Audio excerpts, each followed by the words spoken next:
Peperangan Palestina, tanda turunnya Imam Mahdi? Ayo kita saksikan dulu berikut ini. Assalamualaikum teman-teman Cerita Untung. Cerita Untung kali ini kedatangan Ustadz Zulkifli Ali yang dikenal dengan pendakwah akhir zaman.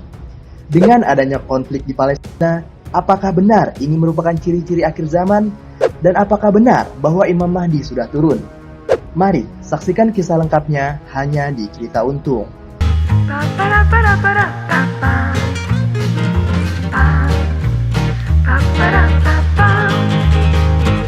Assalamualaikum warahmatullahi wabarakatuh. Alhamdulillah teman-teman semuanya, mudah-mudahan dalam keadaan yang menyenangkan dan baik-baik saja, dan semoga selalu haus akan ilmu dan juga informasi-informasi yang tentunya valid dan juga mengedukasi.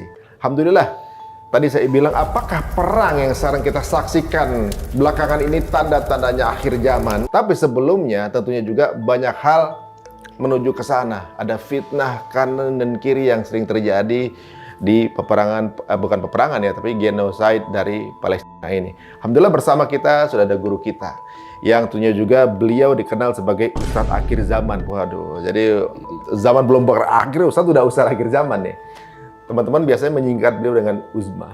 Langsung saja kita akan ketemu dengan Buya Zulkifli Ali. Assalamualaikum Buya. Waalaikumsalam warahmatullahi wabarakatuh. Alhamdulillah, terima kasih nih, kehormatan buat kami nih akhirnya Buya ada waktu untuk sini Buya. Alhamdulillah. Izin Allah Subhanahu wa taala. Alhamdulillah. Dan sekarang ini tentunya juga ya tanpa berpanjang lebar pasti Buya sudah paham apa yang sedang terjadi sekarang. Dan tentunya juga sudah menjadi salah satu yang dipelajari Buya sejak lama gitu ya. Tapi sebelum kita masuk ke dalam topik pembicaraan kita Buya, belum lama ini kan ada beberapa pendapat ya, atau juga mungkin yang melemahkan perjuangan lah, atau melemahkan semangat daya dukung terhadap Palestina gitu. Tentunya Buya juga tahu atau juga mungkin sudah melihat ya. Mengikuti. Kalau menurut pandangan Buya bagaimana? Apakah memang orang-orang seperti ini juga memang sudah ada dalam Quran, atau memang akan muncul berbagai perbedaan pendapat atau bagaimana? Bismillah. Terima kasih Mas Hari yang sudah membuka lapangan dakwah ini. Mudah-mudahan ini akan memberikan pencerahan yang sangat luas, seluas-luasnya kepada umat Nabi Muhammad di akhir zaman ini, insyaallah ta'ala. Terlebih dahulu tadi ketika disampaikan Ustadz akhir zaman, maka saya menyapa semua umat akhir zaman. Masya Allah. Siapapun yang menyimak sekarang ini adalah umat akhir zaman. Bukan hanya Ustadznya aja yang akhir zaman. Mas Ari pun ini orang akhir zaman. Jadi Uaz, Ustadz akhir zaman dan umat akhir zaman. Oh, Masya Allah. Masya Allah. Baik. Tentang Palestina. Alhamdulillah kita sekarang ini melihat ya kemunculan ada keberpihakan dan ada yang pro dan kontra. Uniknya orang-orang yang pro pada hari ini banyak dari negara-negara yang malah selama ini tidak kenal dengan Palestina, tidak kenal dengan Islam, bahkan benci dengan Islam. Coba siapa yang tahu lebih 30.000 orang turun ke jalanan di London. Siapa yang bisa menyangka seperti itu? Sampai 200.000 sempat. Sampai 200.000 di Perancis, di Jerman yang katanya paling melarang. Amerika apalagi. Wah, kalau kita lihat di Australia, Jepang juga pro Amerika. Ternyata juga rakyatnya betul-betul menentang apa yang terjadi di perbuatan jahat yang dibawa Israel pada Palestina. Jadi kalau kita perhatikan sekarang ini hampir ya seluruh dunia disentakkan kembali melalui kejadian yang terjadi di Palestina, lalu mereka mengibarkan bendera Palestina. Ininya ibaratnya ini promosi eksistensi sebuah negara yang terjajah secara gratis. Berarti sebenarnya secara de facto berarti ibaratnya sudah mengakui, seluruh dunia ini mengakui keberadaan Palestina. Freedom Palestine, free Palestine. Apa itu bahasanya? Merdeka Palestina. Maknanya seluruh dunia mengakui sekarang Palestina itu ada dan Palestina itu terjajah. Jadi kalau voting menang pasti menang. 120 negara di dunia mendesak hari ini agar Palestina merdeka kepada Palestina. Masya Allah, ini sesuatu hal yang di luar dugaan kita ya. Benar apa yang Allah firmankan. Kutiba alaikumul qital. Telah diwajibkan atas kamu itu berperang. Wa huwa kurhul lakum, perang itu kamu benci. Jadi nggak ada orang normal yang suka dengan perang. Termasuk orang Palestina sendiri. Hamas sendiri, jihad Brigadir Izzuddin Al-Qassam, apakah Brigadir Al-Quds dan sebagainya, nggak ada yang suka perang. Tidak ada, karena ini fitrah orang takut perang, benci perang. Tapi ketika diwajibkan oleh Allah, ternyata maslahatnya sangat besar di belakang. Asa an takrahu syai'an wa huwa khairul lakum. Mungkin yang kamu benci itulah yang baik buat kamu. Wa asa an tuhibbu syai'an wa huwa syarrul lakum. Mungkin yang kamu inginkan, yang kamu sukai, tapi itu buruk buat kamu. Wallahu ya'lam wa antum la ta'lamun. Allah mengetahui sementara kamu tidak mengetahui. Coba ya, dengan kejadian apa yang sedang berlangsung saat ini di Palestina, khususnya di bumi Gaza, Palestina. Hari ini kita menyaksikan kemana dunia Berpihak. ke arah mana mereka mengarahkan wajah mereka dan hati mereka. Bahkan para atlet-atlet dunia juga tampil turun ke jalanan memberikan apa yang mereka bisa dan mengatakan keberpihakannya dengan Palestina.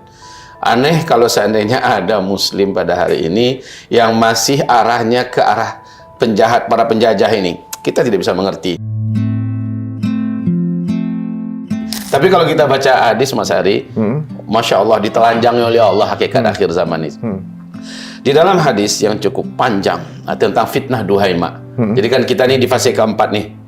Fase pertama, kedua, ketiga ini sudah berlalu. Islam yang menguasai 2/3 dunia. Di fase keempat, fase kita sekarang, sejak tanggal 3 bulan Maret 1924, sejak runtuhnya Khilafah Islam Al-Uthmani, Islam tidak lagi berkuasa. Islam hanya terkotak-kotak di sebuah di kantong-kantong negara-negara kecil, ya, termasuk negara-negara Arab yang sudah pecah, ya, termasuk Indonesia dan lain-lainnya, dan itu tidak berkuasa. Yang berkuasa adalah para pengusaha Muslim yang diktator, yang zalim. Demikian hadisnya. Di fase keempat ini, Masya Allah, kita sedang dipertontonkan oleh Allah Subhanahu Wa Taala dengan umat ini dilindas dan ditindas oleh fitnah Duhaima yang sangat pekat. Emang sudah ada itu? Oh, sini zamannya zaman kita. Oh. Zamannya itu zaman kita. Zaman kita. Dan maaf ini, tidak akan ada satupun orang yang bisa membantah bila satu hadis demi satu hadis kita kupas. Dan kita lihat faktanya, ini zamannya. Contoh, Nabi berkata, nanti sebelum kiamat kamu akan menyaksikan Arab menjadi kaya. Lalu mereka saling berlomba-lomba membangun gedung-gedung tinggi pencakar langit. Sekarang Gunung tertinggi itu ada di Arab, Uni Emirat kan sekarang? bukan hanya di Dubai saja, hampir seluruh Arab sudah berlomba-lomba bangun gedung-gedung tinggi. Kemudian juga kita lihat nanti sebelum kiamat terjadi akan turun salju dulu di Arab. Sekarang aja Arab sudah bersalju. Kemudian Arab akan kembali menjadi jahiliyah. Ayo kita lihat negeri mana dari Arab yang nggak jahiliyah hari ini. Apalagi Arab Saudi sudah memastikan 2025 kita sudah menjadi Eropa baru. Ya. Dan uniknya Mas Untung, saya panggil Mas Untung. Boleh, mana aja. Uniknya Rasul mengatakan di tengah-tengah jahiliyahnya kembali Arab, ya, pusat atau negeri yang paling diberkahi itu dibombardir, diperangi sejadi-jadinya, terjadi peperangan dahsyat di akhir zaman, dan itu adalah Palestina. Itu terjadinya sekarang, terjadinya di zaman Memang kita. sudah dikatakan, sudah diprediksi. Jadi seolah Nabi itu pernah hidup di zaman ini lalu kembali ke zaman beliau menceritakan. Seolah begitu ya. Dan Rasulullah SAW mengatakan pada saat itu, kata Nabi, umatku akan terbelah menjadi dua. Fustota ini, fustotu iman la nifaqa fih. Umatku berarti yang orang Islam ya, yang udah bersyahadat dan dia di KTP-nya Islam ini, mau apapun negaranya, umatku akan terbelah menjadi dua kelompok besar, kata Nabi. Fustotu imanin la nifaqa fih. Kelompok yang betul-betul isinya orang-orang beriman aja dan tidak ada kemunafikan di dalamnya. Enggak ada orang munafik, tidak ada kemunafikan di dalamnya. Wa fustotu nifaqin la imana fih. Kelompok yang isinya kemunafikan aja. Tidak ada iman di dalamnya dan tidak ada orang beriman di dalamnya. Jadi peperangan yang terjadi di Palestina pada hari ini menguak dan mengupas hakikat fitnah Duhaima ini. Hitam putih jelas ya? Jelas. Mana berpihak kemana, mana berpihak kemana. Ya, itu dia ya. Jadi kalau kita perhatikan sekarang, sudahlah, Allah sebenarnya punya cara untuk membongkar hakikat setiap orang yang di KTP-nya ada status agamanya Islam. Ini mukmin atau tidak? Ini mukmin munafik. Kalau mukmin lawannya munafik, ya. Kalau ini mukmin maka dia berpihak ke siapa? Gitu. Kalau ini mukmin, maka hatinya, hartanya, pikirannya, jiwanya, gelisahnya, kalau perlu fisiknya dan nyawanya, dia akan serahkan untuk Palestina. Ya. Sementara kalau orang munafik, dia akan memperlihatkan belang yang sesungguhnya. Dia berada pada rezim penjajah yang sekarang ini sedang mengangkangi Palestina, Zionis Israel. Maka siapapun orang, apapun saja, dimanapun negaranya, bila hari ini dia memposisikan dirinya di pihak siapa, jelas kalau dia KTP-nya Islam ya, munafik. Tidak ada bahasa yang lain. Insya Allah, ya Allah. Jadi begini ya, Ustaz, sebenarnya kan membela Palestina di Indonesia ini bukan sekarang aja saja. Kalau sekarang ini udah viral seluruh dunia, gitu. Ya sekarang udah kan viral seluruh dunia, orang lebih paham karena pengen tahu, mencari tahu. Yang di tahun-tahun sebelumnya, yang memihak Palestina itu dianggap pro-teroris, gitu dulu.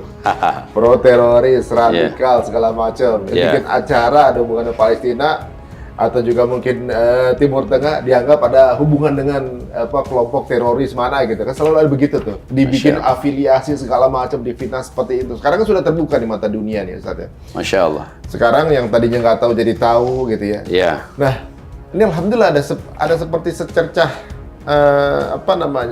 harapan ya. Sepertinya seluruh dunia tuh teredukasi. Iya. Kalau ternyata banyak yang belum tahu. Kalau ada penjajahan 75 tahun tuh banyak yang belum tau ternyata. Alhamdulillah sekarang jadi tahu. Nah, tapi kenapa justru malah ada orang-orang Islam yang malah melemahkan energi ini gitu.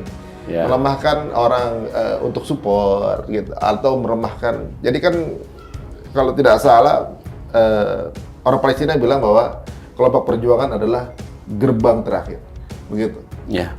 Tapi mereka bilang ini adalah buatan gitu, atau ini adalah rekayasa atau segala macam. Kan pelemahan juga Sat. Jadi sebutan gitu loh. Siapa tahu mereka mujahid gitu ya kan. Masya Allah. Terima kasih Mas Aduntung. Jadi saudaraku, waktu kami ada acara bareng ya, panel bersama Ustadzuna yang kita cintai, Ustadz Bakhtiar Nasir di Padang. Waktu itu kami satu ruangan, apa kata beliau? Ustadz Zul, siapapun hari ini yang mengkaji hadis-hadis akhir zaman, dia akan terbuka lebar dan matanya betul-betul, baik mata zahir ataupun mata batin ya, betul-betul terpampang olehnya langkah demi langkah, step demi step apa yang akan kita hadapi ke depan dan bagaimana cara menghadapinya. Tapi siapa yang tidak mempelajari, tidak tahu dengan hadis fitnah akhir zaman, dia akan buta dan akan dibawa oleh permainan ombak jahiliyah yang saat ini media di tangan orang kafir. Dia akan ikut-ikutan media, dia akan ikutan dengan apa yang dibunyikan oleh orang-orang kafir yang media barat ya, yang pada notabene pada hari ini mereka yang pegang, dan mereka itu pembohong.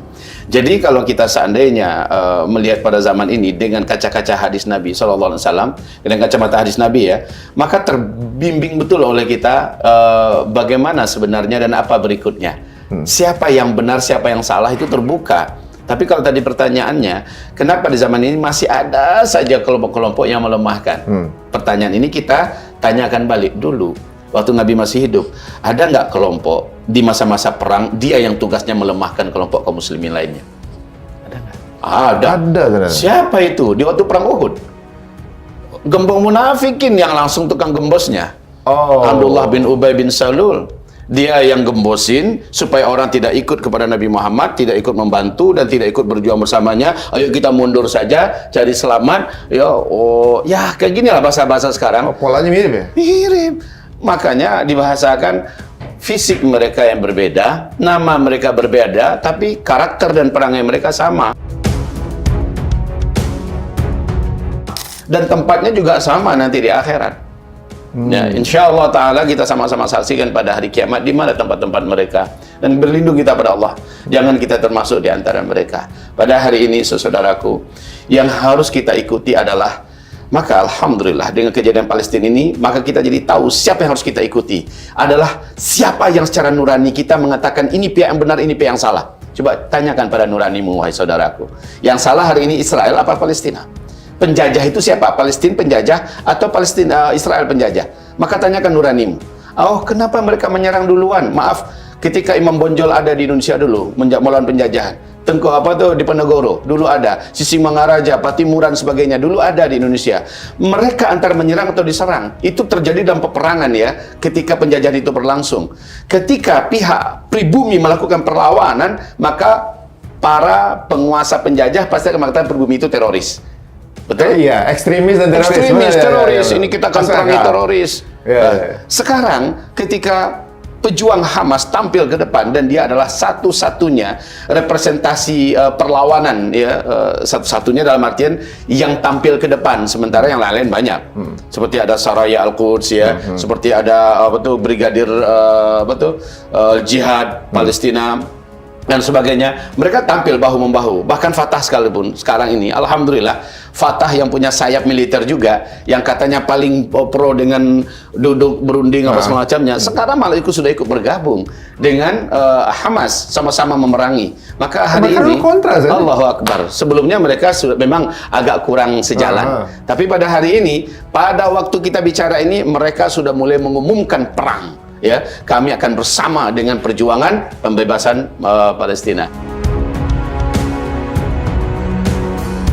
Maka hari ini kontra, Allahu Akbar. Sebelumnya mereka sudah memang agak kurang sejalan, tapi pada hari ini, pada waktu kita bicara ini, mereka sudah mulai mengumumkan perang. Ya, kami akan bersama dengan perjuangan pembebasan Palestina.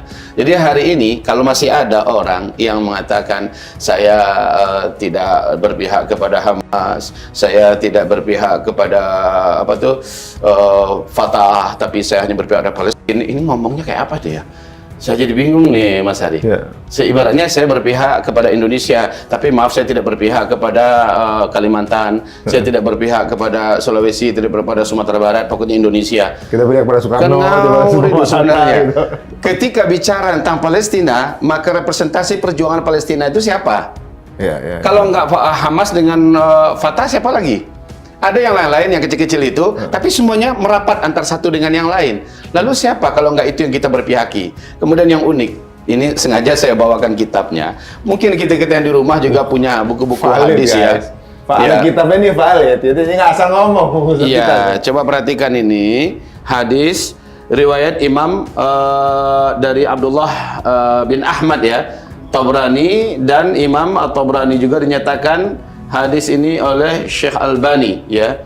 Di dalam hadis ini Rasulullah mengatakan ada pejuang-pejuang yang terus hadir di akhir zaman, mereka terus melawan musuh-musuh mereka. Ini dari kitab negeri-negeri akhir zaman ya. Mereka ini senantiasa berperang. La tazalu isabatun min ummati yuqatiluna 'alal haqq.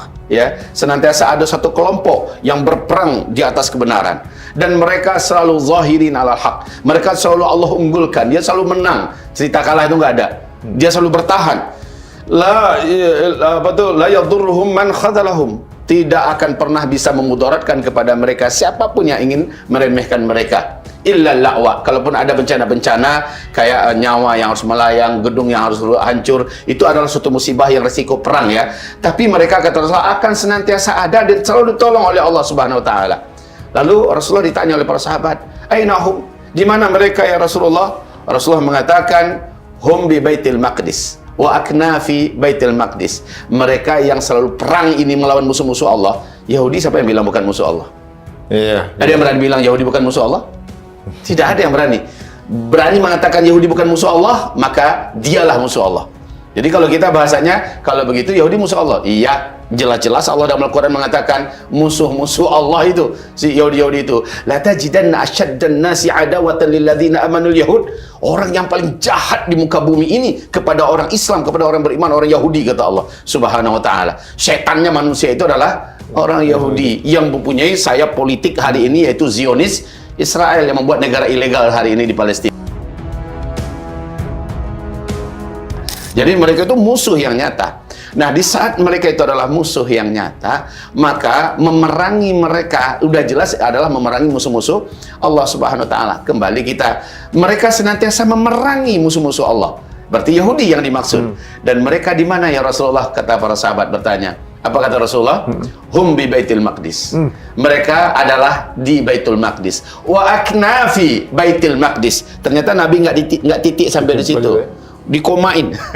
Wa aknafi Baitil Maqdis, dan di serambi-serambi, di sela-sela, di sisi-sisi. Ya, kalau kita lihat di Baitul Maqdis, maka ada juga Palestina, ada juga Suriah, ada juga Lebanon. Ini aknaf. Ini adalah serambi-serambi dan teras-terasnya Baitul Maqdis. Jadi mereka selalu ada. Di hadis yang lain, hadis sahih, sampai kapan mereka ada? Sampai Nabi Isa turun nanti. Allahu Akbar. Berarti mereka tetap ada dan terus berjuang, dan mereka ini ditolong oleh Allah Subhanahu wa taala. Nah, kalau kita katakan mereka ini adalah penjahat, teroris, saya nggak berpihak dengan mereka, maaf, lalu Anda berpihak dengan siapa?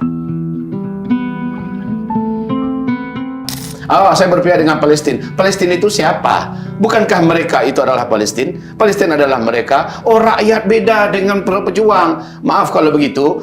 Nanti orang-orang dulu juga berkata, kami hanya akan berpihak dengan rakyat Indonesia, tapi kami tidak akan berpihak dengan para pejuang yang sedang berjuang melawan penjajahan di Indonesia. Maka di Penegoro kami tidak berpihak dengannya. Imam Bonjol kami tidak berpihak kepadanya, dengan pahlawan-pahlawan Islam ya. Tidak berpihak dengannya. Lalu Anda berpihak dengan siapa? Rakyat.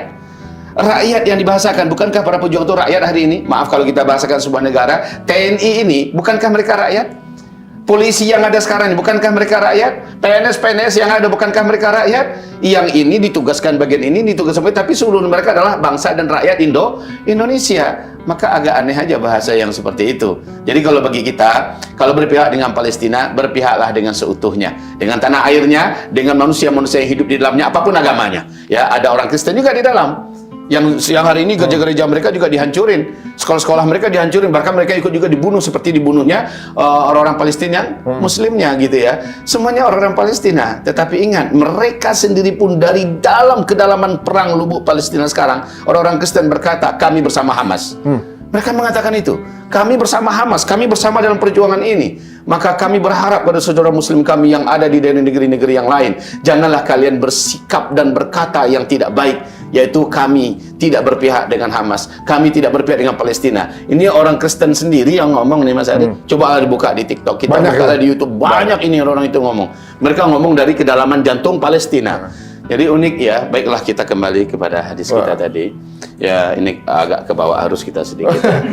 tapi mau unik, Zat. Dari uraian antum tadi bahwa benar juga ya. Apa mungkin merdeka tanpa kita bertahan dan melawan? Gitu. Maksudnya, oke, saya berpihak dengan Indonesia, tapi tidak berpihak dengan Diponegoro, atau tidak berpihak dengan para pejuang, tapi berpihak dengan Indonesia. Kita bisa merdeka sendiri. Iya.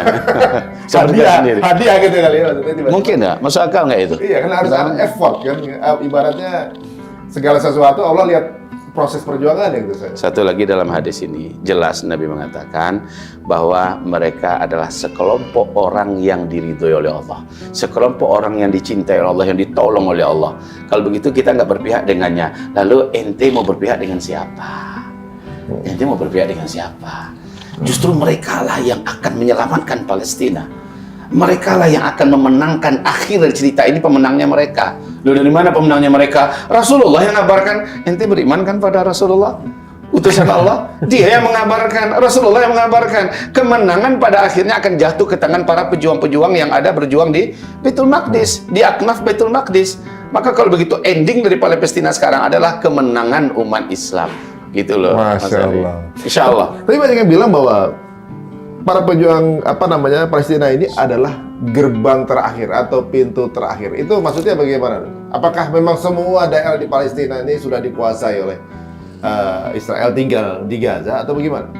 Ya baiklah, Masya Allah. Kalau sekarang kita boleh mengatakan 90, mungkin 95% dah. 95% Palestina ini sekarang sudah dijajah oleh Israel. Masih tersisa hanya paling 5%. Yang 5% ini adalah Gaza. Gaza ini yang tersisa. Di West Bank atau Aqsa sudah dikuasai sana? Sudah. Udah lama. Bahkan ketika si Donald Bebek yang memimpin Amerika Serikat dulu, Donald Bebek siapa? Donald Trump. Kan halus.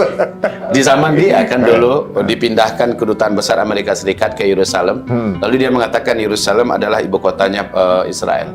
Kurang ajar kan? Di zaman dia dulu. Berarti secara tidak langsung Yerusalem sudah dikuasai oleh Israel. Oke. Kemudian dulu kita masih mendengar ada Hebron, ada Jericho, ya bahasa Arabnya Ariha, ya. Kemudian ada Ramallah, ya. Ada Janin, ya. Itu dulu masih istilahnya wilayah yang dikuasakan kepada Palestina. Sekarang sudah di tangan Israel. Sudah di tangan Israel. Ya maaf ini kalau kita katakan kan masih di bawah wilayah otoritas Palestina, itu hanya nama doang, tapi sama sekali otoritas Palestina tidak bisa ngapa-ngapain di situ. Sepenuhnya de jure dan de facto itu semuanya sudah di tangan Israel. Tapi kalau begitu, basis pertahanan Palestina terakhir memang tersisa di Gaza. Maka selama Gaza ini belum bisa dikuasai, maka Palestina menurut keyakinan Israel di kitab Taurat mereka bahwa sang Mesias Dajjal itu belum akan muncul. Dunia belum akan bisa dikuasai kalau Palestina masih ada yang masih tersisa belum dikuasai. Berarti satu-satunya batu pengganjal mereka yang akan menghalangi wujud besar mereka menguasai dunia adalah Gaza ini. Oleh karena itu, sebenarnya kejadian kemarin ini Mas Ari, kita semua insya Allah sudah banyak mendengarkan berita-berita A1-nya bahwa Israel sudah merencanakan penyerangan, dan pihak intelijen daripada Hamas yang ada di tengah-tengah kehidupan orang-orang Israel di kota-kota jajahan mereka itu, mereka mendapatkan berita itu dan menyampaikan kepada jaringan mereka, ya, organisasi Hamas ini, bahwa akan ada serangan besar-besaran. Serangan ini menargetkan 1.000 orang setiap hari, paling tidak orang Gaza harus mati. Serangan itu mereka rencanakan mulai tanggal 8 Oktober. Oh, hari Minggu. Sebenarnya ini adalah untuk mencegah. Ya. Jadi orang Israel itu punya karakter begini ya. Mereka, dan alhamdulillah saudara kita Muhammad Husin di sana juga sudah menyampaikan karakter orang Israel itu kalau mau perang, mereka punya 2 syarat prinsip perang. Pertama, mereka tidak mau didahului. Yang kedua, mereka tidak membolehkan perang itu terjadi di wilayah kekuasaan mereka yang ada penduduknya. Tapi Allahu Akbar, kemarin ini Hamas membalikkan semuanya. Didahului, mereka didahului perang tanggal 7 diserang duluan. Dan itu terjadi di kota-kota mereka. Di Sabtu di Tel Aviv kan, di Askalon itu Masya Allah. Allahu Akbar. Tidak pernah mereka inginkan dan tidak pernah mereka bayangkan. Lalu ini membuktikan fakta bahwa mereka sebenarnya hanyalah pecundang yang suka membohongi dunia. Kami ini hebat. Ya, kami ini memiliki alutsista terbaik, militer kami terbaik, intelijen kami paling unggul dan sebagainya. Ternyata kebobolan, dan bobolnya nggak tanggung-tanggung. Bobolnya gede-gedean, sehingga para pengamat militer dari Inggris, dari Prancis, Amerika mengatakan ini adalah kekalahan Israel. Mungkin kekalahan mereka sejak mereka menjajah. Ini kekalahan terbesar mereka sejak mereka menjajah Palestina. Maka insya Allah Ta'ala peperangan besar ini, Mas Ari, ini akan berlanjut. Kami kemarin agak sedikit bersuka cita lah ya. Mudah-mudahan ini sudah ratusan negara sepakat, PBB sudah sepakat mendesak Israel agar membuka blokade, agar mempersilahkan bala bantuan kemanusiaan masuk. Ternyata Israel ngotot. Nggak mau. Nggak boleh masuk? Nggak boleh masuk. Biar habis maksudnya orangnya. Biar habis. 38 resolusi PBB yang diarahkan pada Israel, semuanya dibatalkan oleh Israel. Jadi ini memang bangsa keturunan monyet ya. Bangsa keturunan bangsa yang terkutuk ini, kunu qiradatan khasiin, kata Allah. Jadilah kamu kera-kera dan monyet-monyet yang rendahan, yang hina. Ini keturunan ini sekarang menjadi karakter darah mendaging ribuan tahun. Mereka ini karakter monyet. Ini bukan bahasa Zulkifli, bahasa Allah dalam Al-Quran. Ini bahasa monyet. Jadi buat perjanjian apapun dengan bangsa monyet memang bisa. Pasti ingkar mereka. Pasti mereka akan ingkari. Bahkan ada di antara resolusi PBB yang sudah bersih tentang ini, besok mereka ngebom lagi. Israel. Jadi hari ini nggak ada yang mau mereka dengarkan. Amerika sudah neken-neken itu. Ayo udah berhenti dulu, kasih waktu. Nggak mau mereka dengar. Akhirnya Amerika sekarang ngasih waktu 2 minggu kepada Israel, kasih waktu, nggak bisa menghabisi Hamas, kami menarik dukungan militer kami kepada Israel. Ini begitu? Ya, ini bahasa terakhir daripada Menteri Pertahanan Amerika Serikat. Ininya habis kan? Habis. Amerika kan udah bangkrut. Udah bangkrut. Israel juga udah habis-habisan sekarang ini. Kita doakan sebentar lagi ini, insya Allah Ta'ala. Kita lihat Allah tidak akan pernah mengingkari janjinya. Wala yukhlifallahul mi'ad. Allah sekali-kali tidak akan pernah mengingkari janjinya. Allah berjanji bahwa Palestina insya Allah pada akhirnya pasti menang. Rasulullah SAW adalah utusan Allah, Rasul yang menyampaikan hal yang demikian. Kalau begitu peperangan ini endingnya gimana? Allahu Akbar. Ini ada, saya bukakan hadis. Silakan yang punya buku hadis di rumah boleh membukanya. Hadis ini diriwayatkan Imam Tabrani ya, dinyatakan sahih oleh Syekh Albani dalam silsilah ahadits as-sahihah nomor 3270. Apa bunyi hadisnya? Bahwa peperangan terakhir nanti yang paling diberkahi Allah, peperangan yang ada di Asqalan atau Askelon. Akan terjadi di situ. Lagi terjadi kan kemarin ini. Yang sekarang ini atau yang akhir zaman banget? Baik. Kita baca hadisnya. Walaupun kayak gini ya, silakan halamannya bagi yang punya kitab ini 172 ya. Di sini hadisnya Nabi mengatakan awalu hadal amri an-nubuwah wa rahmah. Ini urutannya benar-benar sudah terjadi, Mas. awal urusan keislaman ini dimulai dengan kenabian. Itu Nabi Muhammad sendiri maksudnya. Warahmah, dan itu dipenuhi dengan rahmat. Kemudian Rasulullah mengatakan, "Tsumma takunu khilafatan warahmah." Kemudian dilanjutkan dengan kekhalifahan, dan itu adalah rahmat. Dah tiga, Khalifah Abu Bakar Siddiq, Khalifah Umar, Khalifah Utsman, Ali, dan Ahmad bin Ali. Dah selesai 30 tahun. Kemudian berlanjut dengan "Tsumma takunu mulkan warahmah." Ini yang paling panjang, 1227 tahun. Di dalamnya ada 3 dinasti. Dinasti Bani Amawiyyah, dinasti Bani Abbasiyah, dan dinasti Bani Utsmaniyah. Nah, ini yang runtuhnya Khilafah Utsmani di Turki tanggal 3 bulan Maret 1924. Terjadilah runtuhnya 3 fase ini. Fase pertama, fase kedua, fase ketiga runtuh. Kemudian kita di fase keempat sekarang. Di fase keempat ini Islam tidak berkuasa. Tetapi ada perjuangan-perjuangan yang mewujudkan imarat, kata Rasulullah. Perjuangan di mana imarat itu membebaskan sebuah negara, di negara itu dijalankan Islam secara totalitas. Tsumma takunu imaratan wa rahmah. Kemudian dilanjutkan dengan berdirinya imarat, dan itu adalah rahmah. Mana dia? Tsumma takunu mulkan wa rahmah, tsumma takunu imaratan, imarat. Dan itu adalah rahmat.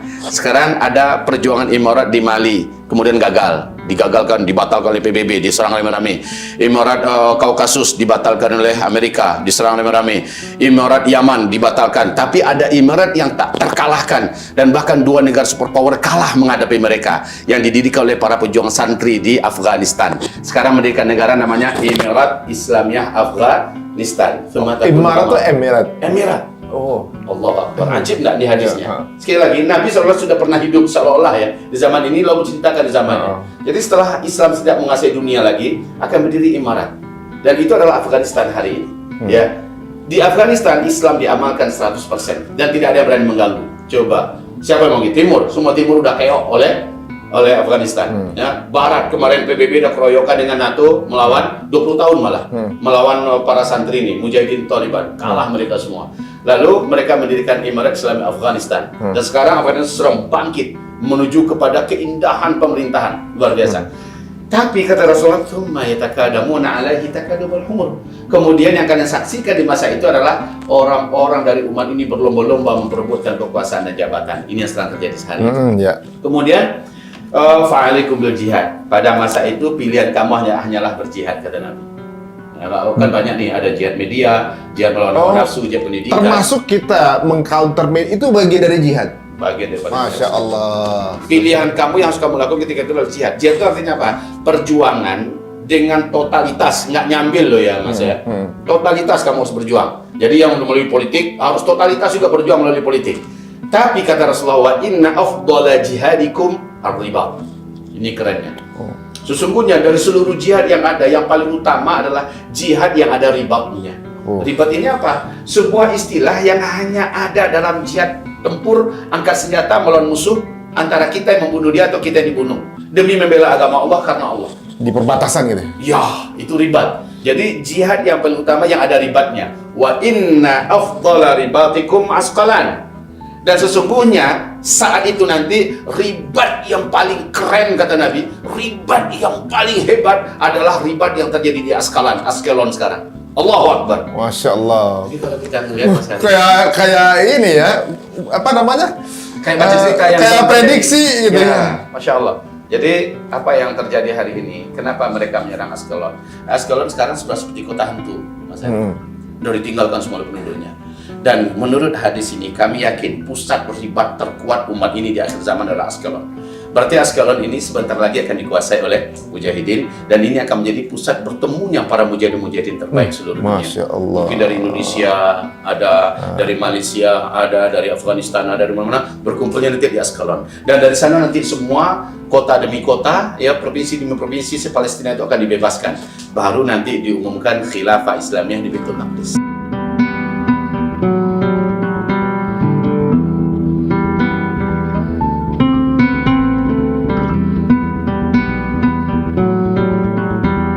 Tapi ada juga nih Ustaz nih, yang menjadi pertanyaan.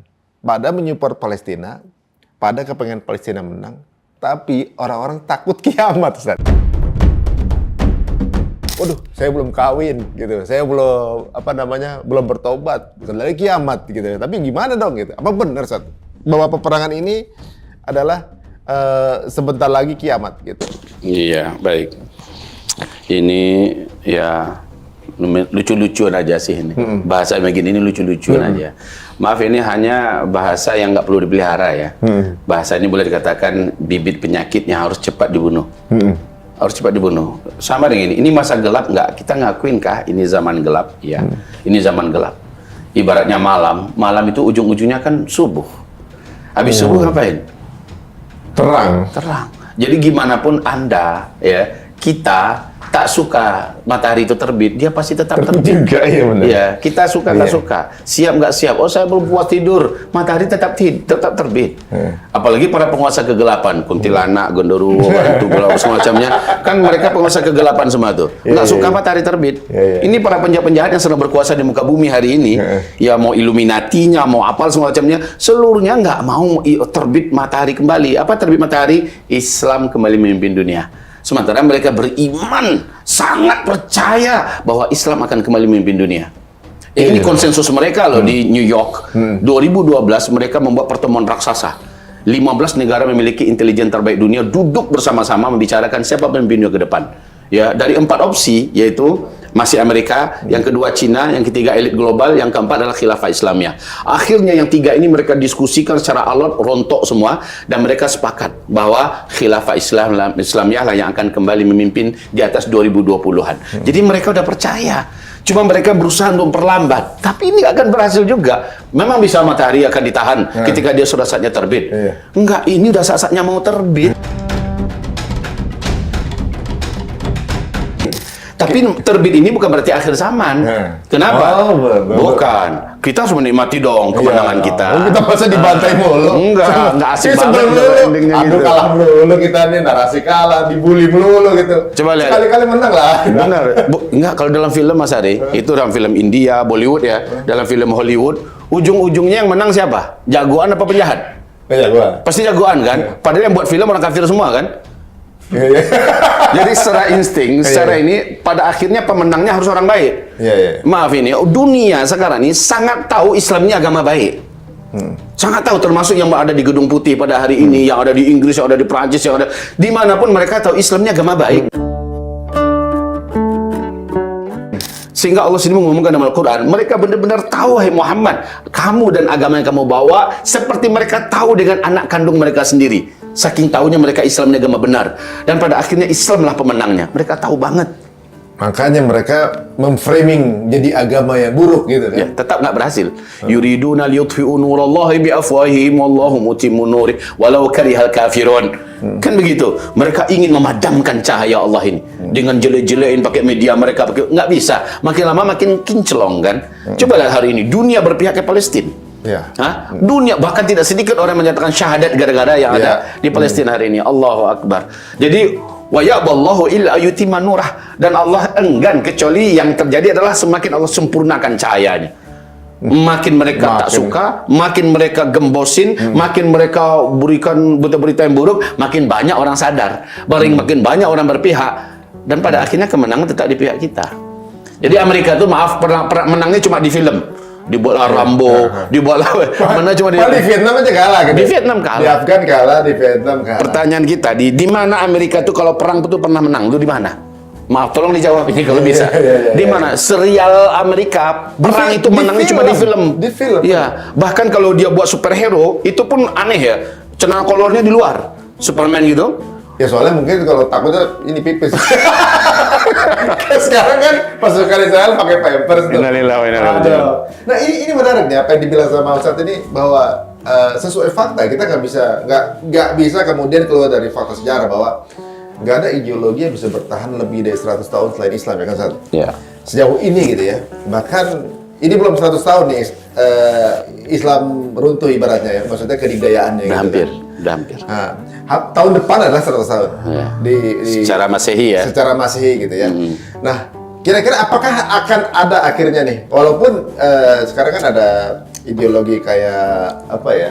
Komunis gitu, belum sampai sasaran udah keburu habis gitu. Kemudian ada kapitalis. Kayaknya yang menjadi kapitalis belum sampai 100 tahun. Kira-kira yang mungkin akan menjadi lawan terkuat apa sih? Jadi begini, Mas Ari, Allah Maha Adil. Allah uji orang-orang yang hidup di akhir zaman ini dengan ujian yang berlapis-lapis, lebih berat daripada ujian yang dialami oleh sahabat-sahabat Nabi Muhammad. Makanya Nabi berkata, orang yang sabar, orang yang istiqomah, tetap dia di jalan yang lurus dan tetap menegakkan Islam walaupun ujiannya hebat, dia yang hidup pada zaman itu, kata Rasulullah, berhak mendapatkan pahala 50 kali lipat pahalanya para sahabat. Masya Allah. Besar sekali Mas Ari. Kita ikutan nggak Ustaz? Amin. Bismillah. Syaratnya harus sabar. Sabar menjalankan agama Allah, sabar memperjuangkan agama Allah. Pada akhirnya kemenangan tetap untuk kita. Tapi proses menjaga sabar itu berat. Iya, iya benar. Berat. Kita diintimidasi, kita dilabeli dengan label-label yang nggak asik ya, dan kita dikucilkan, diperangi, dimusuhi, bisa-bisa diusir, ditangkap. Kalau kayak di Palestina, puncaknya nih di Palestina, ya semua kejahatan itu terjadi di Palestina hari ini oleh sang penjajah kepada pribumi asli Palestina. Jadi yang mampu bersabar, tetapi uniknya kesabaran di akhir zaman ini pasti membuahkan, ibarat film langsung hasilnya kelihatan itu. Pemenangnya adalah lakonnya, jagoannya. Jadi orang benar pada akhir zaman ini pasti menang. Insya Allah hidup Mas Ari, hidup saya, hidup kita semua yang ada di tempat syuting kita ini dan seluruh pemirsa masih hidup kita akan menyaksikan nanti Islam sudah mulai memimpin dunia. Tuh udah mulai agak sedikit tuh kayak sembuh luka-lukanya. Ada. Tapi memang jalannya itu berat ya. Jalannya itu diwakili oleh Palestina hari ini. Itu perang. Waduh, Masya Allah. Perang. Tapi apakah ini momen di mana yang seperti di awal tadi saya teaser, ini apakah tanda turunnya Imam Mahdi? Apa sudah dekat atau belum? Ya, harusnya Imam Mahdi ini turun, bukan turun ya bahasanya. Kalau turun itu Nabi Isa aja. Adapun Dajjal bukan turun. Ya'juj Ma'juj bukan turun bahasanya. Imam Mahdi bukan turun karena mereka sudah ada di bumi saat ini. Launching berarti. Mereka Imam Mahdi itu dibaiat. Imam Mahdi itu dibaiat nanti di tengah-tengah dunia ini sedang perang. Darah bertumpah di mana-mana. Kezaliman di mana-mana, kelaparan di mana-mana, bencana di mana-mana. Orang putus asa semua hidup. Saat itu Imam Mahdi dibaiat di depan Ka'bah. Jadi gongnya itu dimulai kapan? Sejak Arab menjadi jahiliyah. Ya, sejak Arab menjadi jahiliyah, Arab dibungkus salju, tanah-tanah semua itu ada di Arab, maka itu persiapan menuju Imam Mahdi akan muncul. Itu semua yang Ustaz sebut udah mulai ada tanda-tandanya. Makanya sekarang ini peperangan ini akan berakhir dengan Baitul Maqdis dimerdekakan kembali. Oh, dari situ. Ya, ketika Baitul Maqdis dimerdekakan, diumumkan khilafah Islamiyah, kata Rasul, saat itu terjadi, seluruh dunia akan mengalami bencana dan berdarah-darah. Negeri yang paling aman saat itu adalah Palestina. Justru kebalik. Kebalik. Sekarang Palestina berdarah-darah. Nanti dia lagi istirahat. Dan dia lagi memperbaiki dirinya dan menuju kekuatan yang paling kuat seluruh dunia. Saat itu dunia yang sedang berdarah-darah. Arab, Madinah, Mekah, semacamnya berdarah-darah. Kacau sekacau-kacaunya.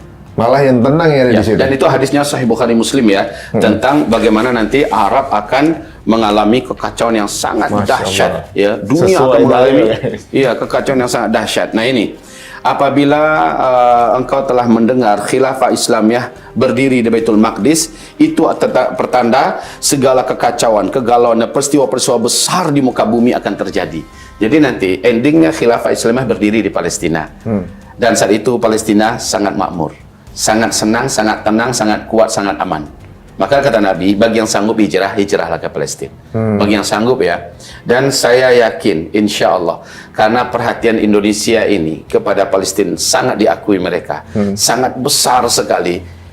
Bahkan mereka mengatakan saudara kandung kami adalah Indonesia. Insya Allah orang-orang beriman yang ada di Indonesia ini semoga saja terpilih menjadi manusia-manusia prioritas yang ditampung oleh pemerintahan Islam mendunia yang nanti pusatnya adalah Palestina. Masya Allah. Sekarang tunjukkan pada Allah sampai di mana kita menunjukkan pembelaan kita, pengorbanan kita, membersamai Palestina sampai di mana.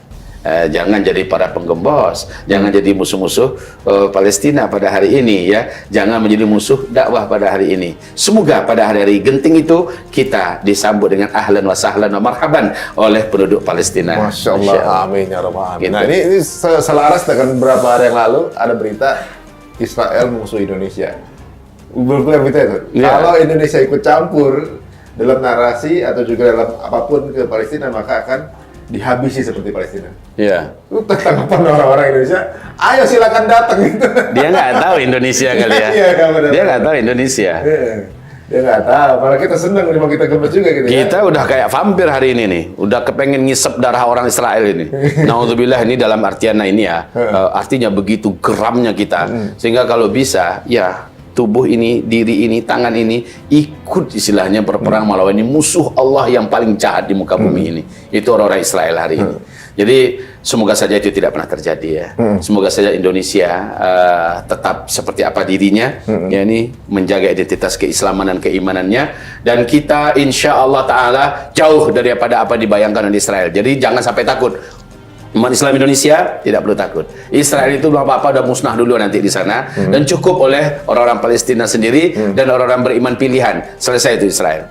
Indonesia nanti menikmati masa-masa emas ini, insya Allah. Berarti tugas kita, apa yang kita punya, sosial media kita, dari sini kita bantu support ya, pengiriman kita untuk memasok logistik atau juga mungkin membangun narasi yang baik, itu dibutuhkan untuk saudara-saudara kita yang ada di sana. Hari ini. Nah, kalau beberapa tahun yang lalu dengar kajian Ustadz, ini orang yang mungkin mereka yang belum paham menganggap ini omongan angin, gitu, menganggap cocokologi atau gimana. Sekarang apa yang Ustadz dulu pernah ungkapkan di kajian sekarang lagi kejadian. Di kejadian. Karena Ustadz semuanya kan berasal dari ada dalilnya, ada semua, ada patokannya. Jadi semua yang dikatakan di kajian akhir zaman berapa tahun yang lalu, sekarang kok kayak lagi kejadian sih, gitu kan? Nah, makanya apa yang kemudian pembahasan Ustadz mengenai akan terjadi ke depan sesuai dengan rujukan kita Al-Quran dan Hadis. Tentunya ya nggak mungkin nggak akan kejadian sesuai dengan apa yang dibilang Rasulullah SAW sudah katakan. Nah, Ustadz, tandanya pada saat emang inilah Imam Mahdi itu apa ciri-cirinya?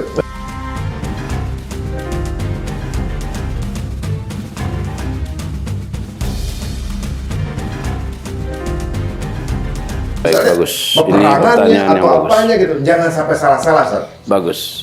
Kemarin ini ada yang agak heboh ya, bahwa Imam Mahdi itu sudah ada di Pakistan. Itu termasuk heboh. Siapa namanya Muhammad apa? Aduh, ramai juga tuh. Iya, dia Muhammad Qasim. Saudaraku, bukan. Kenapa dikatakan bukan? Inilah kita dibimbing oleh Allah dan Rasulnya pakai Al-Quran dan Hadis. Kata Rasul, aku tinggalkan pada kamu dua pusaka. Bila kamu berpegang erat kepada kedua-duanya, kamu tidak akan pernah sesat selama-lamanya. Al-Quran dan Sunnah. Jadi utusan daripada Muhammad Qasim itu yang mengaku di Indonesia ini mereka yang pegang, mereka datang ke rumah kita, ke pesantren kita. Udah ketemu? Udah ngelobi kita, ngajak kita. Kami katakan, kita panduan kita Al-Quran, Hadis. Jadi selama kita berpegang pada Al-Quran dan Hadis, apapun yang datang kemudian kita akan sesuaikan dengan Al-Quran dan Hadis. Maka menurut Al-Quran dan Hadis, khususnya ada hadis Nabi, enggak memenuhi syarat. Apa tuh? Muhammad Qasim ini sebagai Al-Mahdi Di part mananya enggak? banyak, sangat banyak, mulai dari bentuk fisiknya, umurnya, semacamnya, banyak sekali nggak ada kesesuaian. Lagi pula Al-Mahdi ini nanti kemunculannya dari Madinah Al-Munawwarah. Lah ini dari Pakistan. Ya. Imam Mahdi itu munculnya di usia 40-an. Lah ini sudah lewat 50. Jadi sangat nggak cocok ya. Banyak sekali ketidakcocokan. Wajahnya, fisiknya, semacamnya nggak cocok. Imam Mahdi itu keren. Ya, dadanya bidang, bulu dadanya halus, ya, kemudian pinggangnya ramping, perutnya six packs, ya. Bagus banget gitu. Kalau itu gendut, masa Imam Mahdinya kayak gitu? Ya, jadi nggak cocok. Oleh karena itu kita katakan, bukan. Imam Mahdi yang satu ngomong gitu kan lucu juga. Masa Imam Mahdi kayak gitu? Jadi misalnya bukan bagaimana gini, maksudnya kita profil kita Imam Mahdi sosok hero terakhir. Cakep gitu. banget. Harus ideal kan? Yeah. Gitu. Memang hidungnya keren, alisnya, semuanya indah. Kalau kita melihat dia, seperti nggak mau kita memalingkan wajah kita. Cakep orangnya, ya. Rambutnya ikal, warna kulitnya memang warna kulit kita. Agak hitam-hitaman kata Rasulullah. Bibirnya atas yang bawah itu sama tebalnya. Pokoknya ada. Bahkan cara ngomongnya pun Nabi rinci. Kemunculannya kata Rasulullah. Nah ini kemunculan yang paling penting. Itu dalam ceramah-ceramah kita, nanti silahkan saksikan di roadshow dakwah kami seputar Jabodetabek dalam 1 minggu ke depan. Ini akan kita rinci ya tentang masalah rute perjalanan akhir zaman ini, ya, tentang terkhusus dari Palestina ini. Insya Allah siapa yang ada di beberapa titik pengajian kita silakan merapat, ya. Jadi ciri khas kemunculan Al-Mahdi itu satu, ciri khasnya Arab Saudi, penguasa Mekah Madinah ini akan kacau dulu dengan perebutan kekuasaan. Sekarang kan belum. Berarti belum tuh. Yang kedua, di tengah-tengah itu nanti akan dibunuh seorang lelaki. Yang lelaki ini membuat kematiannya dengan cara dibunuh, membuat orang beriman seluruh dunia marah. Dan seluruh malaikat di langit pun marah. Ini hadisnya juga sahih. Ya. Malaikat di langit marah, orang beriman sedunia marah. Berarti laki-laki ini harus famous, harus terkenal nih. Terkenal dan saleh. Dicintai, terkenal dan dicintai. Dan dia matinya dibunuh. Sedang marah-marah itu terdengarlah berita seorang lelaki dibaiat di depan Ka'bah. Itulah Al-Mahdi. Jadi ibaratnya hiburan dari kemarahan ini adalah Al-Mahdi muncul. Ini siapa? Itu yang kita nggak tahu. Makanya kita tidak boleh menebak ini siapa orangnya. Walaupun boleh-boleh saja kita coba-coba, tapi nggak boleh memastikan ya. Kalau kami dulu pernah mencoba menebak-nebak, tetapi sekali lagi ini bukan. Serahkan yang pasti kepada Allah. Siapa yang kita tebak-tebak? Ya sah-sah saja. Syaratnya orang beriman, terkenal, bermanfaat untuk Islam, orang beriman mencintainya. Yang kami pernah urut nama-nama mereka, dan bisa jadi bukan mereka ini.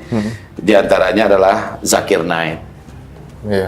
Zakir Naik, siapa orang sedunia nggak kenal dengan dia? Kemudian berikutnya Recep Tayyip Erdogan, ya. Kemudian Presiden Persatuan Ulama seluruh dunia yang kemarin ada di Qatar dan sekarang sudah meninggal ya, Profesor Dr. Yusuf Al-Qaradawi.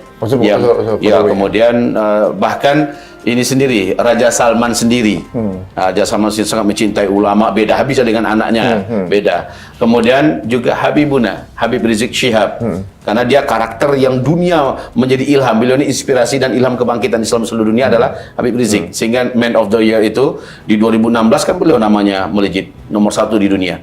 Jadi beliau ini adalah tokoh-tokoh yang ditargetkan kematiannya. Ada lagi beberapa nama yang lain, tapi sekali lagi kita tidak boleh memastikan. Nggak boleh nebak. Ya, menebak sih sah-sah saja. Maksudnya nggak boleh kamu memastikan. Bisa jadi bukan itu. Tapi yang jelas orang ini sudah dikenal oleh orang Islam, orang beriman seluruh dunia, dan ada di hati orang beriman.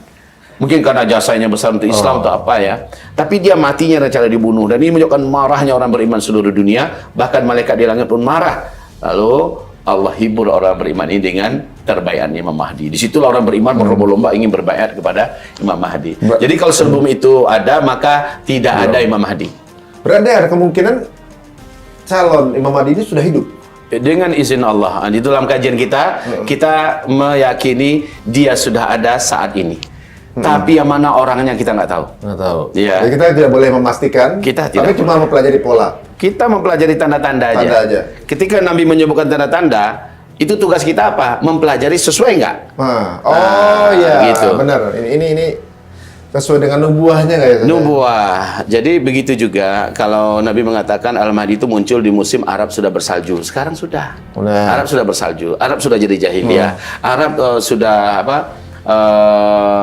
Tinggal kita menunggu ini. Mereka saling berlomba memperbuatkan kekuasaan. Yang sekarang belum. Nah, ini yang perlu menjadi kunci. Lalu meninggalnya seorang laki-laki tadi. Dan ada seorang laki-laki dari Madinah diburu dan dikejar oleh pasukan infanteri dari Damaskus, Suriah. Sejumlah 300 orang. Pasukan ini masuk ke Madinah, mengobrak-abrik kota Madinah dan memaksa penduduk. Katakan di mana orang ini, yang fotonya ini, ibaratnya begitu kan. Buronan dia. Ternyata laki-laki inilah Al-Mahdi yang akan dibunuh oleh 300 orang ini. Jadi, orang luar juga sudah mempelajari. Orang luar mempelajari laki-laki ini positif dia di Madinah. Maka dikejar ke sana, ternyata seperti Nabi Musa, dia udah lari duluan meninggalkan Madinah menuju Mekah. Yang mengejar masuk ke Madinah. Nah, dia paksa orang-orang yang ada ulama-ulamanya dipaksa. Katakan, di mana laki-laki ini? Terakhir karena nggak mampu disiksa, ada yang berani ngomong. Dia sudah duluan ke Mekah. 300 orang ini mengejar ke Mekah. Pasukan darat ini mengejar. Saat mereka sampai di Al-Baida, kata Nabi. Al-Baida itu sebuah kota kecil, perbatasan istilahnya dari Mekah ke Madinah. Situ mereka tenggelam. Kotanya itu gempa, lalu terbelah, lalu seluruh rumah-rumah dan gedung-gedung, seluruh kantor-kantor masuk ke dalam bumi. Dan yang mengejar ini, dari 300 orang, 299 masuk ke dalam. Satu yang Allah biarkan hidup dan selamat, dan satunya mengabarkan kami tenggelam di Al-Baida. Dengan cepat menjadi berita dunia. Maka tahulah ulama-ulamanya di Mekah, yang dikejar inilah Al-Mahdi. Karena itu syaratnya. Maka dengan cepat ulama mengepung Masjidil Haram. Ya, dengan cepat para pemuda-pemuda yang sudah sangat yakin ini saja Al-Mahdi datang, ya, maka dikepung oleh Masjidil Haram, dilihat dulu ada nggak di antara yang tawaf, karena dalam hadisnya dia ditemukan dalam keadaan tawaf. Nah, syarat masuk Mekah itu apa? Adabnya masuk Mekah itu tawaf dulu kan, mengelilingi Masjidil Haram. Nah, ada laki-laki yang menundukkan wajah, yang mencoba untuk bersembunyi, tapi tetap tawaf. Adab masuk Makkah itu kan tawaf dulu. Jadi dia tawaf, diperhatikan oleh para ulama, ini dia ciri-cirinya, mulai dari fisiknya, ya, ketinggiannya, kulitnya, kan nggak bisa didustakan itu. Orang waktu tawaf kan nggak boleh pakai tutup kepala.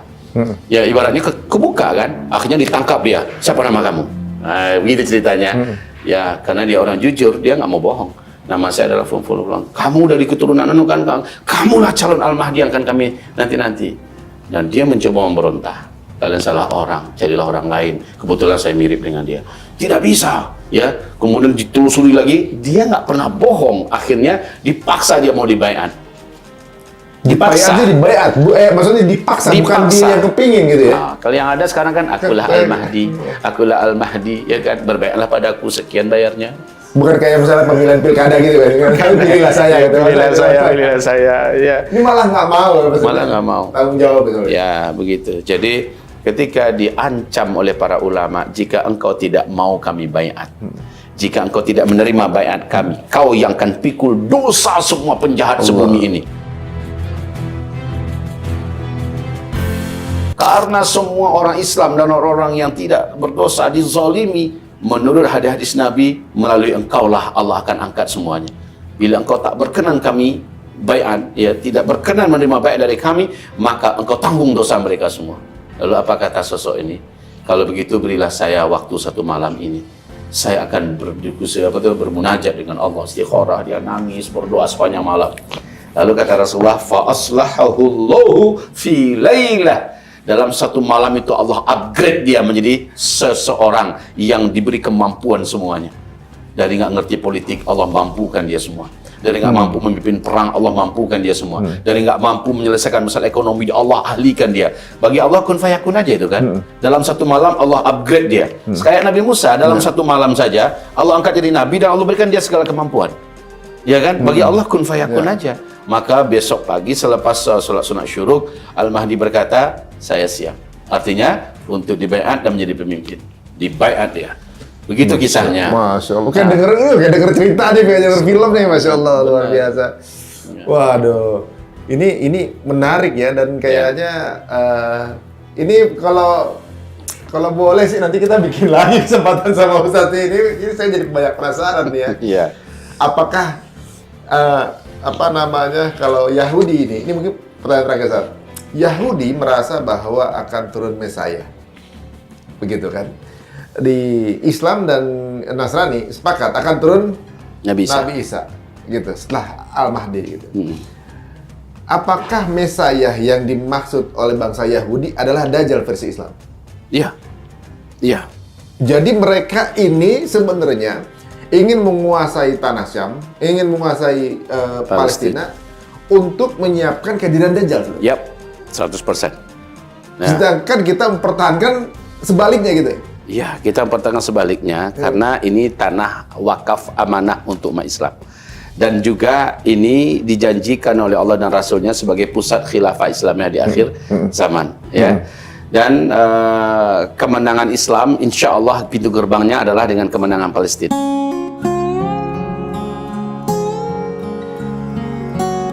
Bismillah. Nah, Bismillah. Pertanyaan lagi, Ustaz. Ya. Aduh, panjang terus nih. Ya. Bagaimana proses tembusnya Dajjal oleh Imam Mahdi? Kalau menurut Imam Mahdi malah tidak berdaya melawan Dajjal. Oh begitu? Imam Mahdi ini sangat perkasa, sangat berdikjaya. Ya, diberi oleh Allah segala kemampuan untuk militer, politik, ekonomi, untuk semua permasalahan, bijaksana, tapi dia memang tak berdaya melawan Dajjal.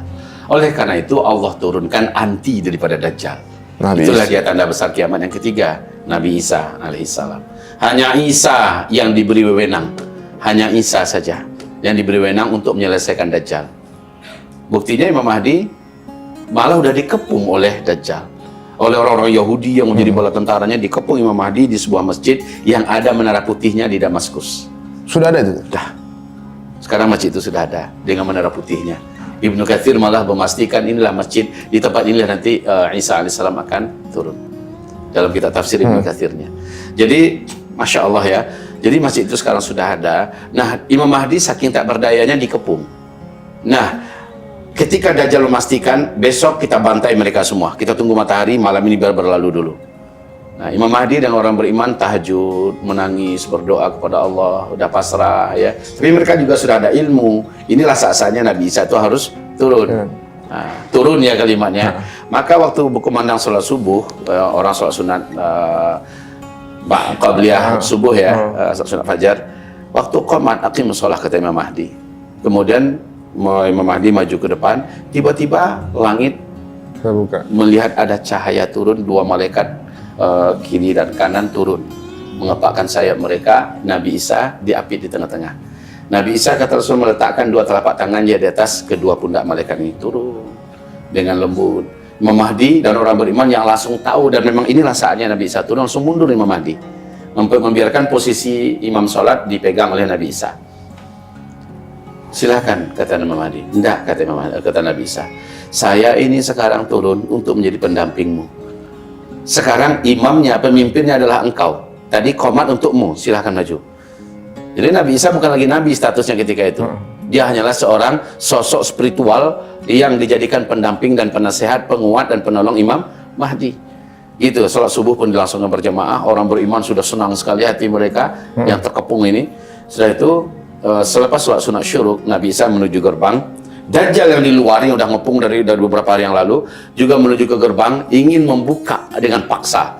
Dajjal memiliki kemampuan, dia bisa hancurkan hanya dengan tiupan. Tetapi Nabi Isa udah ada di dalam. Ketika pintu gerbang terbuka, saat itu Dajjal melihat ada Nabi Isa di dalam. Dajjal ini dah tahu satu-satunya yang bisa membunuhnya adalah Nabi Isa. Sekarang Nabi Isa itu udah ada di depannya. Ini agak mirip dengan film-film Hollywood ya. Jadi antinya itu datang, Dajjal langsung meleleh. Kulitnya ini meleleh seperti garam yang kecelup air. Meleleh dan dia menjerit. Film Avengers itu. Bagusnya dibuat film ini. Itu mirip dengan film Avengers ya. Thanos keluar jadi pasir-pasir gitu kan. Nah, sama ini idenya.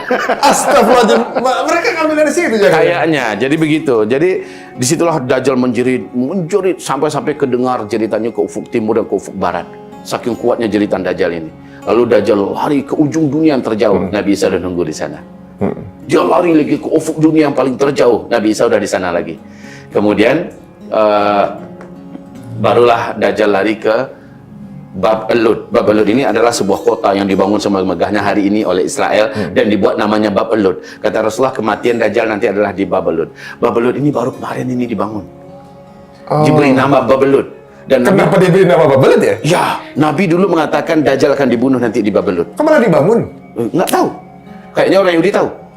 Orang Yahudi tahu bahwa ini adalah kota di mana tempat berlindungnya Dajjal.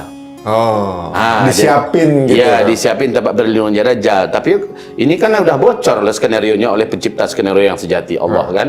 Oleh Allah dijadikan Nabi Isa dah nunggu di sana. Di Bab Elud itu sendiri. Ketika Dajjal datang ke Bab Elud, langsung dicegah oleh Nabi Isa, maka ditusuklah ia dengan senjata yang khusus dibawa oleh Nabi Isa dari langit. Dengan senjata itu Dajjal mati. Mirip film kan? Dan ini hadisnya sahih semua. Masya Allah. Jadi teman-teman ya, ini bukan cocokologi, ini semua sudah ada di kitab, gitu ya. Karena apa yang dibilang Ustadz di tahun yang lalu, sekarang lagi kejadian, benar kejadian. Apa yang diceritakan beliau ini, Ustadz kita ini bukan peramal, Ustadz kita ini memang membaca kitab gitu. Orang muslimnya jarang membaca ya. Dan itu semua dikisahkan detail ya Ustadz ya. Coba dibaca buku nanti, Nubuat Perang Akhir Zaman ya. Nubuat, kalau nubuat itu ada hadis Nabi tentang perang-perang akhir zaman. Maka peperangan yang ada sekarang ini endingnya kemana? Kita dibimbing Rasulullah, maka petanya kita jadi tahu gitu. Dan kita juga jadi tahu akhirnya Mas Ari. Saat kita bincang kok ada kayak gini ya orangnya ya, malah perutnya ke Israel. Buya nggak heran. Buya nggak jadi heran. Kenapa? Memang Nabi sedang gambarkan di akhir zaman ini orang terbelah habis. Mukmin beneran atau munafik beneran. Lihat dia berpihak ke siapa. Dari situ ketahuan. Maaf ini kalau di segi politik di 2024 kan banyak yang kita bingung. Loh, kok mendadak si fulan ikut ini ya? Kok dia beralih ke anu ya? Itu mungkin manuver politik. Kita belum boleh mengatakan dia munafik, hipokrit, semua nggak boleh. Tapi dalam urusan Palestina pasti orang ini munafik atau mukmin kelihatan tuh kemana dia berpihak. Hitam putih, clear. Hitam putih. Tapi kalau politik ini kita harus berbaik sangka dulu. Oh kenapa si Fulan yang dulu notabene-nya Islamnya kuat, kok dia digabungnya ke sini? Udahlah husnuzon aja lah dulu gitu aja ya. Tapi di bidang Palestina nggak bisa husnuzon. Kita lihat saja dia berpihak kemana, di pihak mana dia. Di situ kan kita ketahui dia mukmin atau dia munafik. Masya Allah, ini clear banget ya Ya. teman-teman.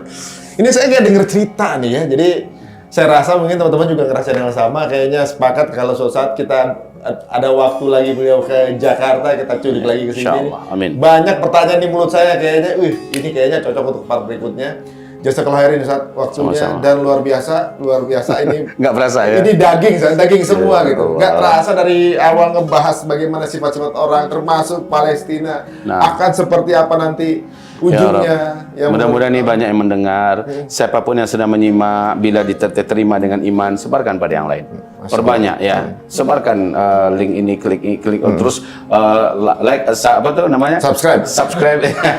Terus perbanyak sehingga banyak orang jadi tahu. Lalu banyak orang berpihak dengan perpihakan yang benar. Masya Karena Allah. banyak orang yang tak tahu, lalu dia akhirnya kebawa berita bohong. Masya Allah. Kan dia nggak beriman, tapi dia kebawa berita bohong. Terbawa ya, jangan Oke. sampai kita juga begitu. Iya. Ustaz, mohon maaf kalau misalnya ada yang mau ngikuti antum, mungkin baik berat penonton kita ini baru kenal Ustaz di tayangan ini misalnya. IG-nya apa, YouTube-nya apa gitu. Nah ini TikTok-nya apa? Ini orang media kita bisa ngasih tahu nih, Mas Ahmad. Nah ini antum ada di sini nanti. Atau kita tulis aja di ini. Ditulisnya nanti dibantu aja oleh timnya Mas Ari ya. Oke silakan. Malah ini bagus untuk di akhir zaman biar bertanya pada orang yang bidangnya gitu ya. Jangan sampai bertanya bukan pada bidangnya. Ibarat komentar kemarin yang cukup bagus. Mau belajar bahasa Inggris kok datangnya ke guru yang Mandarin. Yang Mandarin kan jadi lucu aja. Alhamdulillah. Ya memang kita hati-hati Iya. sekali dalam memilih keilmuan. Ya, alhamdulillah Indonesia memiliki banyak guru-guru atau asatidz ya yang luar biasa. Dan masing-masing punya spesifikasi yang jelas. Ya. Jadi kita untuk pembahasan ini beliau yang paling tepat dan alhamdulillah Bismillah. kita bisa dapat waktu beliau kedarolah lagi sedang ke Jakarta. Insya Allah jadi ajang ta'aruf juga teman-teman yang baru kenal dengan beliau. Kajiannya selalu kayak lagi didongengin gitu ya. Didongengin sesuatu yang akan terjadi gitu. Jadi ibaratnya kalau teman-teman suka nonton film superhero gitu ya, itu fiction, Ustaz. Ya. Gitu. Ternyata banyak juga ngikutin dari Buya kisah yakin sih. mereka pasti baca kita. Kita yang nggak baca, Ustaz. Ah, Kita yang dia nggak baca. lalu mereka yang filmkan dalam halusina apa tuh dengan Khayalnya mereka. khayalan mereka. Waduh. Ide ceritanya dari kita. Bener ya. Ya. Coba lihat Mami Rita, apa film-film kayak gitu tuh banyak dari dalam Islam yang kupasannya itu adalah dari Bener. sana. Apalagi film 300 dulu, pasukan 300 pasukan Romawi lawan ribuan Iya, gitu kan. itu pasukan Badar banget itu. Badar ya. banget 300 ya. Masya Allah. Masya Allah. Jazakallahu khairan Ustaz waktunya. Insya Allah mudah-mudahan menjadi pelajar Ustaz ini. Ya amin ya Rabb. Amin. Dan teman-teman semuanya udah tahu semua info mengenai Ustadz, dan untuk teman-teman yang merasa ini bermanfaat, monggo silakan di-cut di part mana aja untuk mudah disebarkan, monggo saja. Kita sudah wakafkan tayangan ini untuk teman-teman semuanya biar menjadi edukasi. Jadi terima kasih semua untuk menyaksikan cerita untung. Jika ada kritik dan saran, monggo silakan dimasukkan di kolom komen. Sampai ketemu lagi di episode berikutnya. Assalamualaikum warahmatullahi wabarakatuh.